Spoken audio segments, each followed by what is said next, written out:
Un amor incompleto. Cuento de Alberto Julián Pérez.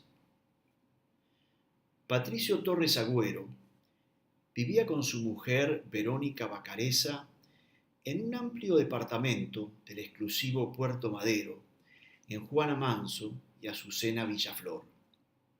Era dueño de una empresa financiera y además, herencia de familia, una estancia en Carmen de Areco, no muy lejos de la capital. Era un hombre de mundo, un miembro de la alta burguesía porteña. Estaba próximo a cumplir 40 años. Había viajado por Europa y Estados Unidos. Había salido con muchas mujeres hermosas de Buenos Aires. Le gustaban los coches deportivos y los caballos de salto. Los sábados era infaltable en el club hípico. Su mujer, quien lo ignoraba, era una belleza. Era modelo exclusiva de Christian Dior. Tenía 26 años, alta, espigada, de pelo castaño, era admirada en toda Buenos Aires.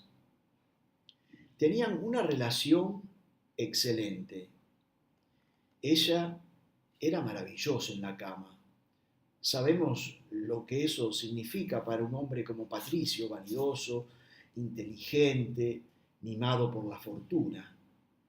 Él se jactaba de provenir de una antigua familia criolla y no de inmigrantes aventureros, judíos o italianos, como muchos de los que estaban en el mundo de las finanzas. Había alquilado su estancia a una firma ganadera internacional. De la antigua élite conservaba por nostalgia su afición a los caballos.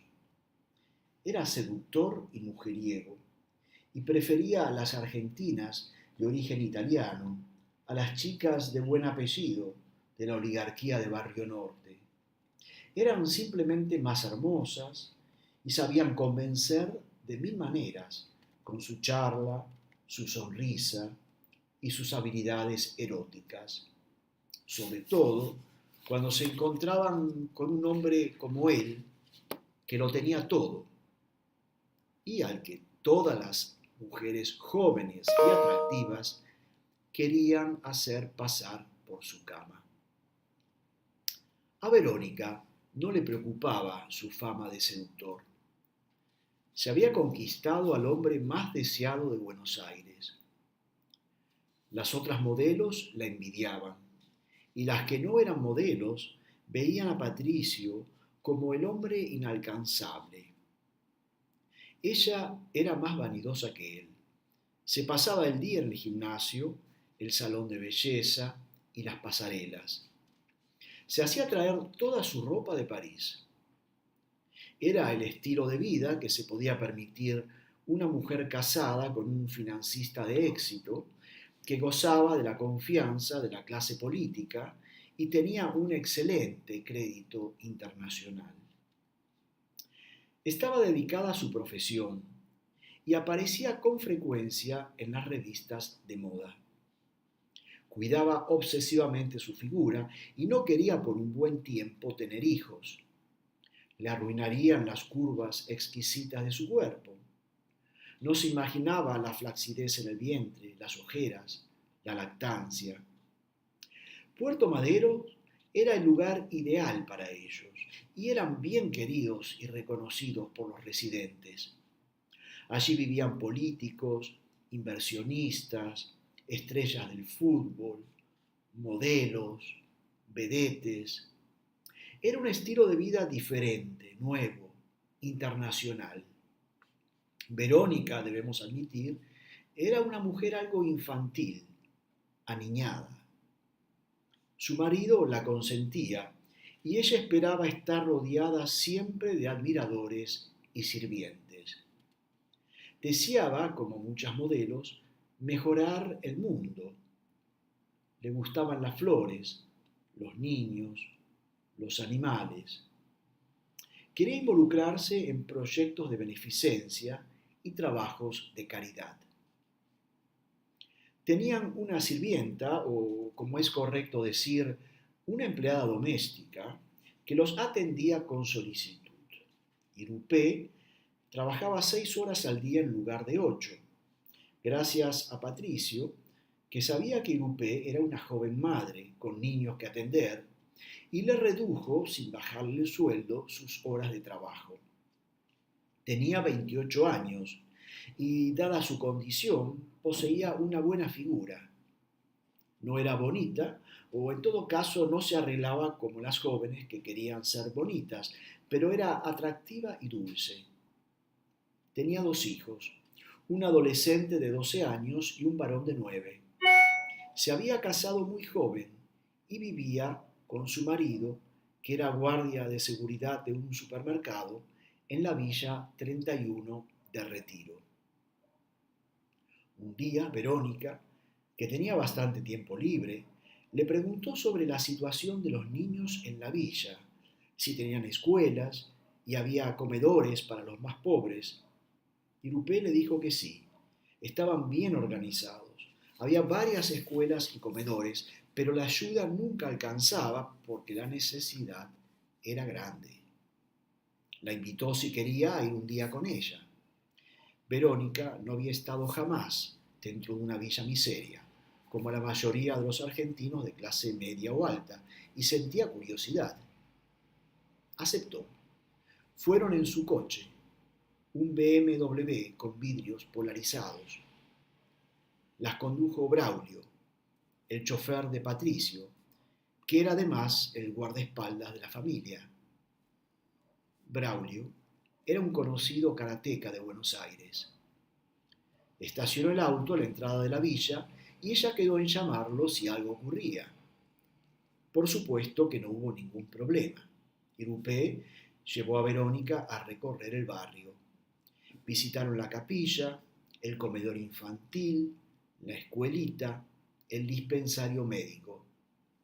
Verónica, muy amablemente, saludaba a todos los que Irupé le presentaba. La trataron con mucho respeto. Verónica les cayó bien a todos. Era una chica bella y carismática, y su interés en la gente era genuino. Se sintió un poco incómoda por la suciedad de algunos callejones y el mal olor que salía de las aguas hervidas, pero lo soportó sin decir nada. Saludó al cura y a las madres del comedor. Se había aclarado el color del pelo no hacía mucho, y su cabello rubio atraía a los chicos que la querían tocar. Además, tenía cara de muñeca. Se había puesto un abrigo para que su figura no llamara la atención. Un chico le gritó «¡Evita!» y los demás se rieron. Verónica los saludó, divertida por la situación. Cuando esa tarde regresó a su casa, Verónica se puso a pensar en las cosas que había visto. La visita la había afectado profundamente. Una cosa era escuchar hablar de la pobreza y otra, muy distinta, era verle la cara. Los rostros de los niños pobres la habían golpeado y en medio de sus privilegios se sentía mal. Por la noche habló con su marido que, preocupado, le dijo que por qué había ido allá, que iba a hablar con Irupé, debía haberlo consultado él antes. Verónica se lo prohibió. Le dijo que Irupé era una persona buena y compasiva y que ella no se había dado cuenta hasta ese momento de lo mucho que valía. Patricio le preguntó si había conocido su casa. Dijo que no y que más adelante lo haría. Días después, Irupé la invitó a tomar mate cocido con facturas con sus hijos en su casa. Fueron a buscar a los chicos a la escuela de la villa, un edificio de 2 plantas que aún no había sido terminado de revocar y pintar. Sus hijos eran lindos, de piel bastante oscura. Le dijo que su marido era un hombre morocho del Chaco. Su casa era en realidad una casilla. Ocupaba la planta baja de un edificio de 5 casillas, construidas de manera irregular una sobre otra. Se subía a los pisos de arriba por una escalera de caracol de hierro externa, poco sólida. La casilla de Irupé constaba de un cuarto bastante grande y baño. El baño no tenía puerta. Le había colocado una cortina de tela. Al fondo había una pileta de lavar, una heladera vieja y una mesada, sobre la cual había unas hornallas para cocinar, conectadas a un tubo de plástico que salía al exterior, donde tenía una garrafa de gas. En la pared, encima de la cocina, había un ventiluz que daba a la calle. La puerta de la casilla era de metal. En esa época del año, comienzos del otoño, aún no hacía frío, pero seguramente necesitaría una buena calefacción en el invierno. Verónica comprendió que la familia entera vivía en ese cuarto, que le servía de cocina, comedor y dormitorio. Habían colocado una cortina de tela que dividía el espacio en dos, y detrás de la cortina estaban los lechos donde dormían todos. Se sentaron a la mesa.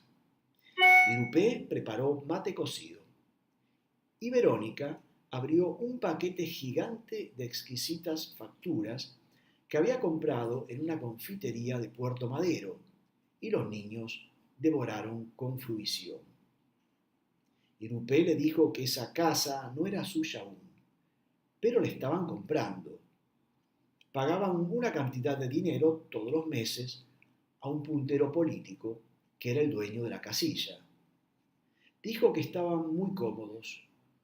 Todo le quedaba céntrico. La gente del barrio los trataba bien. Hacía 5 años que vivían allí. Antes habían vivido en una pensión en Constitución. Ahora estaban mucho mejor.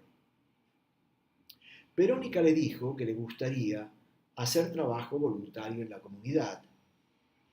Se ofreció a trabajar en el comedor para chicos los días miércoles. Ese día no tenía ensayo de pasarela, ni sesiones de entrenamiento en Christian Dior. Le agradeció a Irupé la invitación, se despidió de los chicos y regresó a su departamento. Al día siguiente, Irupé habló con las madres que trabajaban en el comedor y aceptaron encantadas. Verónica le avisó a su marido que iba a ir a la Villa Miseria a hacer trabajo voluntario los días miércoles. Este se alarmó bastante, pero al ver que su voluntad era inquebrantable, le pidió que fuera con el chofer y que éste la esperara frente al comedor. Braulio se metía en la villa con el BMW y lo estacionaba frente al comedor. Los chicos salían a mirar el auto. Un día le preguntaron a Braulio si estaba armado y éste les mostró la 9 milímetros que cargaba en la sobaquera. Los niños la observaron con interés. Estaban acostumbrados a ver gente armada en la villa. Las señoras del comedor trataban a Verónica con cariño y la miraban con admiración. Sabían quién era. Pusieron en la pared del local una tapa de revista en que aparecía ella con un vestido negro muy hermoso. Un día fue al comedor con una falda muy cortita y acampanada, y un chico le dijo que era el hada buena. Ella servía la comida y le encantaba ver las caras de alegría de los pibes al ir a sentarse a la mesa con su plato de comida caliente. La comida era bastante buena. El plato más típico era el guiso de carne y papa. El comedor recibía donaciones de los supermercados de Retiro. El puntero peronista del barrio había conseguido una asignación de dinero para el comedor, con la que compraban bebidas gaseosas que a los niños les encantaban y otras cosas. Ese dinero ayudaba a mantener todo funcionando normalmente. Patricio sabía que su mujer era algo exótica, pero sus visitas a la villa lo tenían preocupado. Un día le dijo que celebraba el amor que sentía por los niños y que esperaba alguna vez tener hijos con ella y formar una familia. Le sería muy fácil criarlos, dada la posición económica ventajosa que tenían. Ella lo miró algo incómoda y le respondió que no era el momento. Amaba a los niños, pero estaba concentrada en su carrera y el día que finalmente tuviera hijos, quería estar en su casa para criarlos ella y no que los atendiera un ama. En unos años más, posiblemente, estaría preparada, pero en esos momentos quería trabajar. Se proponía ser la modelo más importante de la compañía.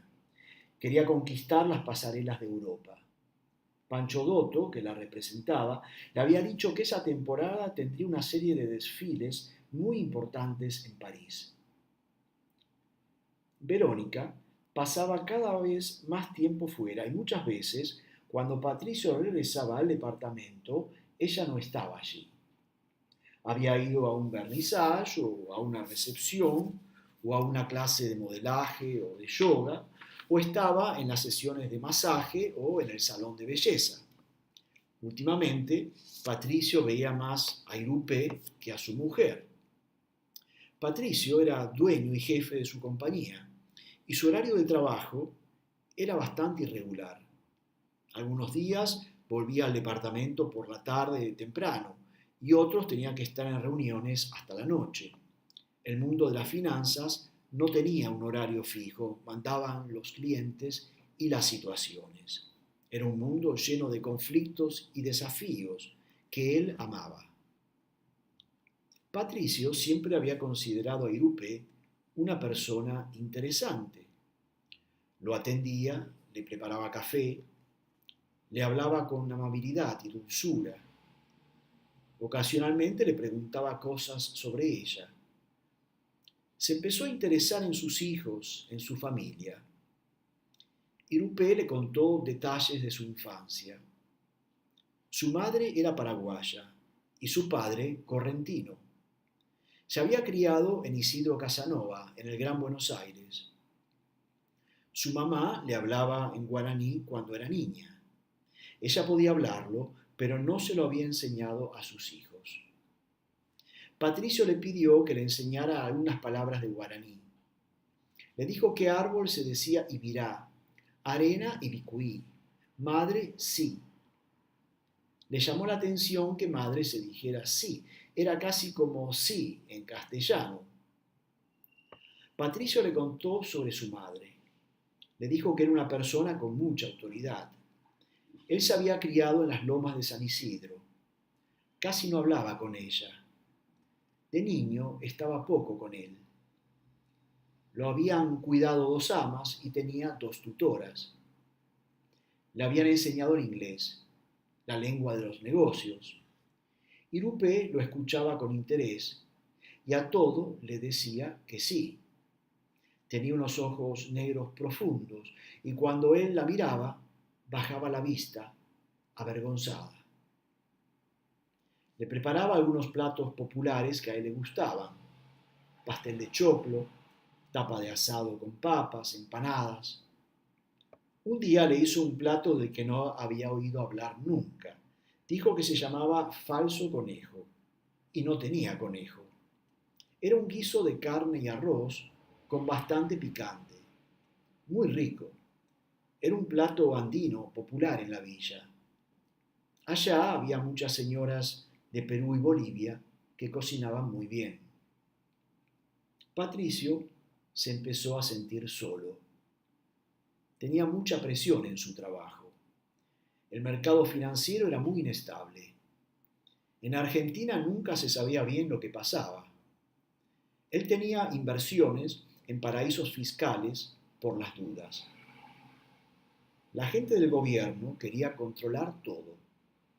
Había días que estaba muy nervioso e inseguro. Empezó a sentir que no le interesaba a su mujer. Estaba obsesionada con la moda, con el cuerpo, con las apariencias, consigo misma. Todo giraba alrededor de ella. El mundo terminaba en ella. Y ahora había descubierto el dolor y la pobreza. Cada vez pasaba más tiempo en la villa. Le encantaban los chicos, pero no quería tener chicos, al menos con él.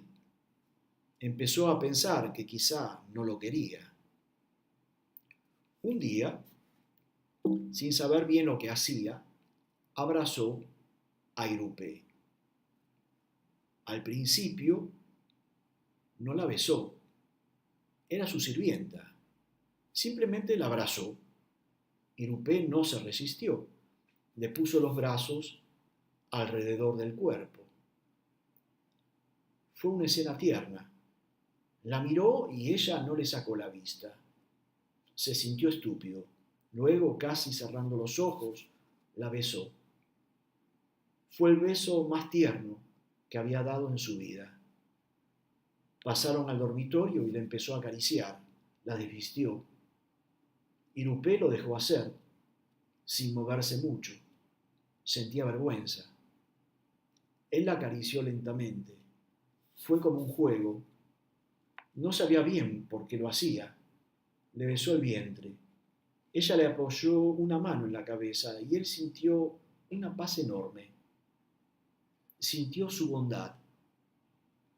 Era algo que no había experimentado nunca.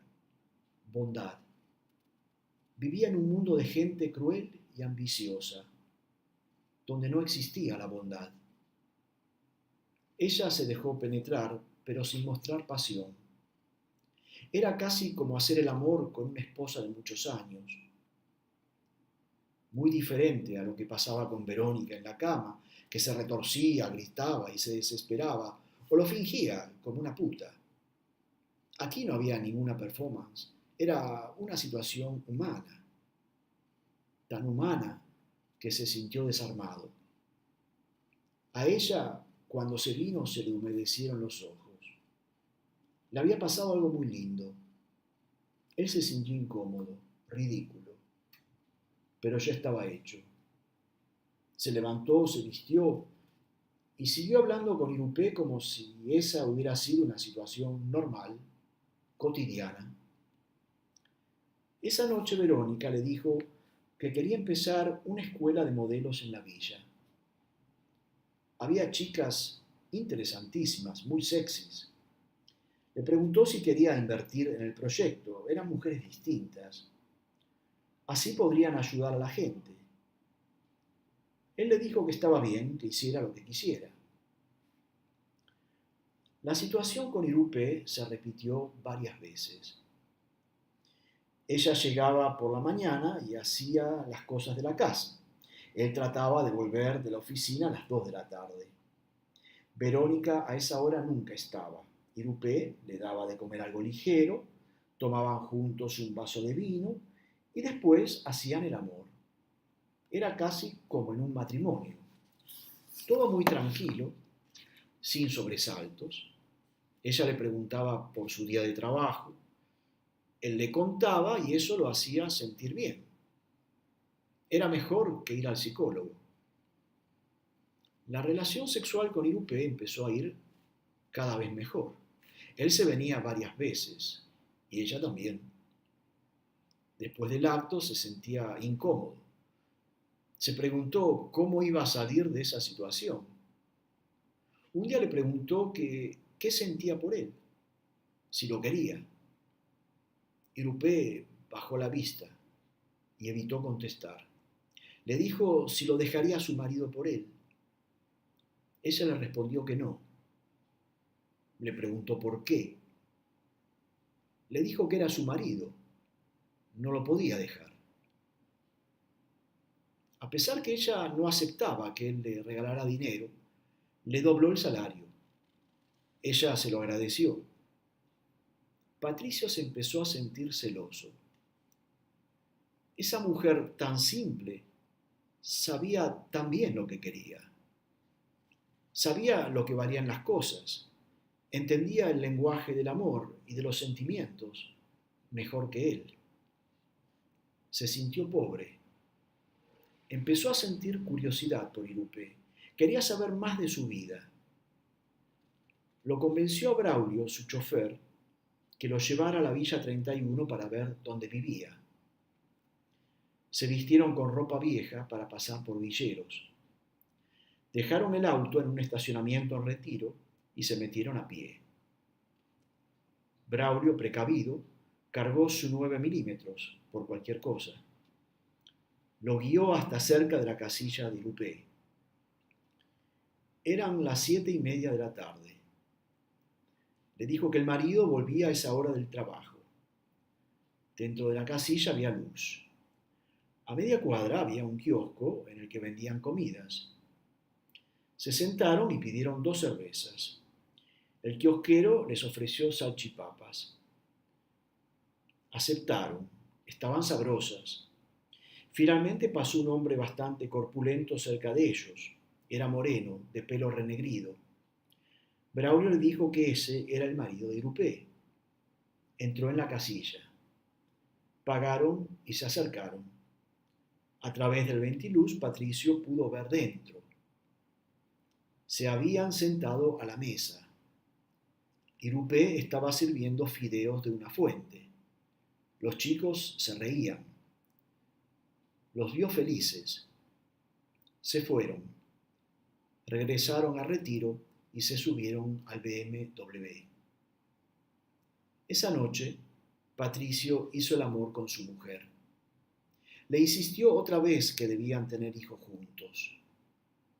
Verónica estaba fastidiada. Le dijo que era un egoísta, que no pensaba en su carrera. Se durmieron. Patricio soñó con Irupé. La vio en un paisaje lacustre, de esteros. Estaba desnuda y lo llamaba desde una especie de isla. Había flores blancas que flotaban en el agua y muchos pájaros que volaban alrededor. Irupé tomó una flor blanca y se la puso en la negra cabellera. Le sonreía y lo llamaba. La veía hermosa. Patricio se despertó sobresaltado. Estaba angustiado. Se dio cuenta que se había enamorado. La relación con Verónica empezó a ir cada vez peor. Evitaban verse y hablarse. Hacían el amor con muy poca pasión. Patricio se llevaba cada vez mejor con Irupé. Volvía contento a su casa a las 2 de la tarde para verla. Apenas llegaba, se besaban tiernamente como viejos amantes. Sentía que no podía mantener esa relación oculta mucho más tiempo. Se sentía ridículo, sabía que todos se burlarían de él. Le pidió a Irupé que se divorciara de su marido y se fuera a vivir con él. Él le educaría a sus hijos, la iba a cuidar. Irupé, sin dudarlo, le dijo que no podía. Ella estaba casada. Bien o mal, esa era su vida. Le dijo que si la quería tanto, se fuera a vivir a la villa, para estar más cerca de ella. Él le sonrió y le hizo un chiste. Verónica lo veía cada vez más indiferente y agresivo, y le preguntó qué era lo que le pasaba. Le pidió que le dijera si ya no la quería. Le respondió que no era eso, pero que a veces sentía que ese matrimonio era incompleto, le faltaban cosas. ¿Qué?, le preguntó Verónica. Hijos, le respondió Patricio. Yo no quiero ser madre por ahora, le dijo Verónica. Patricio la miró con rabia y la acusó de narcisista, y ella, por primera vez en su vida, lo abofeteó. Por varios días no se hablaron. Al tiempo notó que ella regresaba más tarde por las noches. Verónica se estaba desenganchando de la relación. Un día la descubrió muy acurrucadita en un café con un economista que trabajaba en el ministerio y que era reconocido por su trayectoria dentro de la política. Militaba en el PRO y tenía buenas posibilidades de ser candidato a diputado por la capital en las próximas elecciones. Vivía en Puerto Madero, no muy lejos de donde vivían ellos.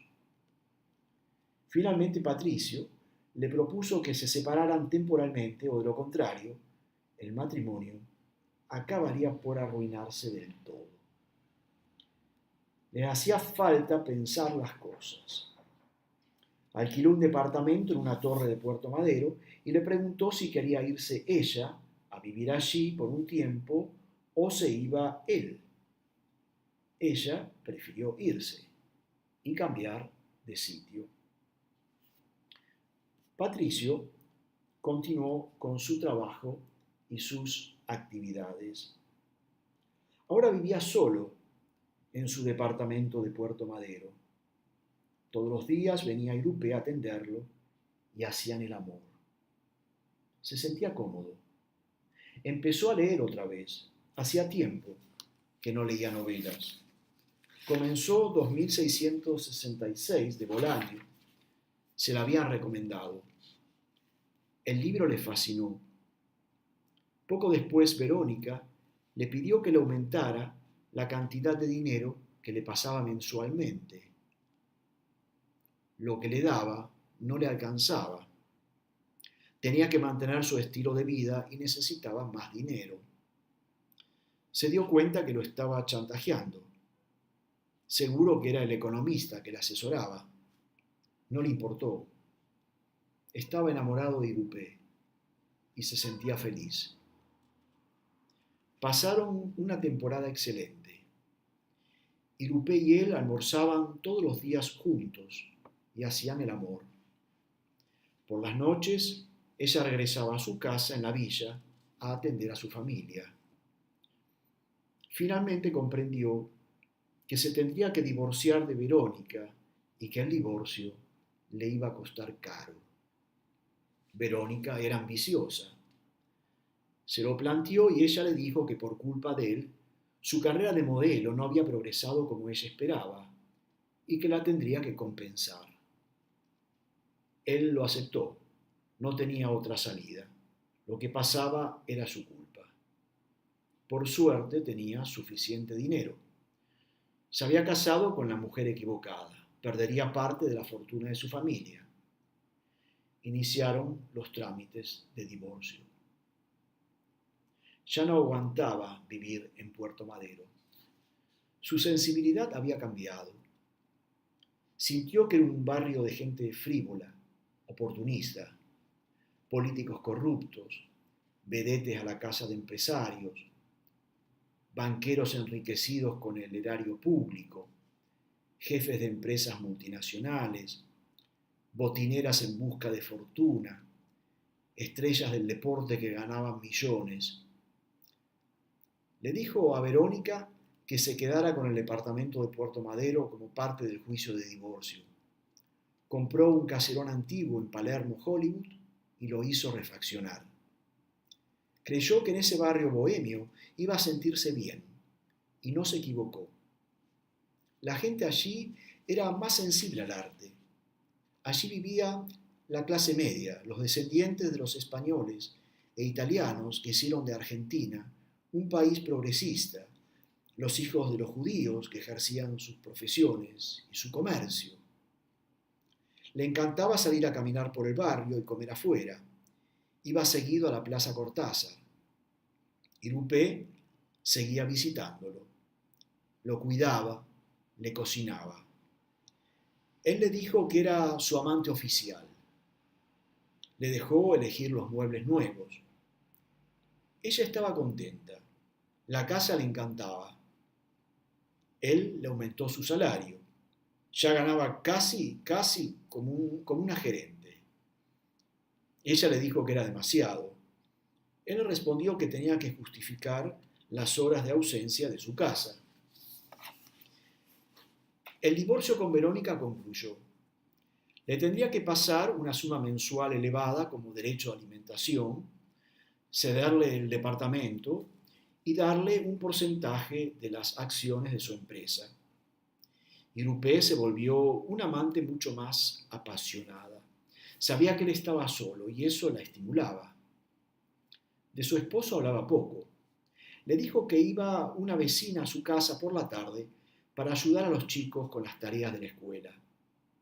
Ella le pagaba, sentía que tenía a sus hijos un poco abandonados. Un día le dijo que estaba embarazada y el hijo era de él. Patricio se sintió feliz. Le pidió que se separara y se viniera a vivir a su casa.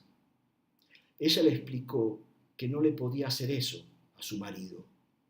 Él ya sabía que estaba embarazada y creía que era su hijo. A medida que progresaba el embarazo, Irupé iba cada vez menos a trabajar. Finalmente le dijo que la relación no podía seguir. No iba a venir más a verlo. Quería regresar con su marido y sus hijos. Sentía que era lo correcto para ella. Lo dejó. Patricio se sintió mal. Estaba confundido. Un amigo le recomendó visitar a un psicólogo que vivía en Villa Freud. Se refugió en el trabajo. Su psicólogo le dijo que había estado casado con la mujer equivocada. Era un hombre muy dependiente, tenía carencias afectivas que arrastraba desde la infancia, le había hecho mucho daño la relación fría y distante que mantenía con su madre. Necesitaba una relación íntima con una mujer que lo quisiera tiernamente, que fuera maternal, que deseara tener una familia con él. En la oficina empezó a fijarse en una secretaria, algo gordita, pero de un rostro muy bello. Hacía un tiempo que trabajaba en la empresa. La invitó a salir. Cenaron. Descubrieron que tenían mucho en común. Era estudiante de letras y quería ser escritora. Le encantaban los niños y soñaba con tener una familia y, sobre todo, ser feliz. Se pusieron de novio y la relación fue muy bien. Él ya no quería esperar. Estaba cansado de vivir solo. Le propuso casamiento. Hicieron una ceremonia bastante íntima, con los familiares y amigos más cercanos. Al tiempo, Victoria, su esposa, quedó embarazada. Nació una nena muy bella. Le pusieron de nombre Silvina. Un día, cuando iba a su trabajo a Puerto Madero, vio por la calle a Irupé. Iba con el bebé en brazos, su nuevo bebé. La saludó. El niño tenía la cara de él. Le había puesto de nombre Patricio. La invitó a tomar algo. Estaba embelesado con el niño. Le pidió por favor que volviera a visitarlo a su casa. Quería verla con frecuencia y estar con su hijo. Ella aceptó trabajar como empleada doméstica en su casa 2 días por semana. Iba con el bebé. Cuando su mujer estaba trabajando en la oficina, hacían el amor. Victoria dejaba a Silvina con su mamá. Una tarde, después del trabajo, estaban Patricio y su esposa en familia, disfrutando y jugando con la beba, cuando oyeron el timbre. Él fue a abrir la puerta y se encontró con Verónica. Venía a visitarlos con su nuevo marido. Los hizo pasar. Ella se disculpó por todos los malos momentos que habían pasado durante el divorcio. Se daba cuenta que ellos no eran personas compatibles, pero reconocía que él era un hombre bueno. Su marido, Ricardo Salvatierra, había dejado el Ministerio de Economía y estaba enteramente dedicado a la política. Se había ido del PRO, etapa suya que consideraba un error. Lo habían mal aconsejado algunos familiares suyos, reaccionarios. Se había pasado al peronismo. Ella militaba con él. Ricardo era candidato a diputado en las próximas elecciones. Verónica continuaba trabajando en la Villa 31 con la Academia de Modelos. La academia había sido declarada por el gobierno de interés cultural. Ella había salido elegida la modelo del año del peronismo y la habían felicitado por su defensa de los pobres. Habían adoptado una parejita de niños recién nacidos de la villa. Eran 2 chicos morenitos, de raza indígena. Ella les dijo que estaba ayudando a su marido en la campaña y los invitó a que los apoyaran. Los felicitó por la niña preciosa que tenían. En ese momento llegó Irupé, que había quedado en venir para servirles la cena. Los invitaron a comer. Irupé los atendió. Mientras servía la cena, ella y Patricio se miraban con ternura. Verónica le preguntó cuál era la lección más importante que había aprendido durante el tiempo que habían vivido juntos. Y Patricio le respondió que se había dado cuenta que el dinero no era lo más importante en la vida. Gracias.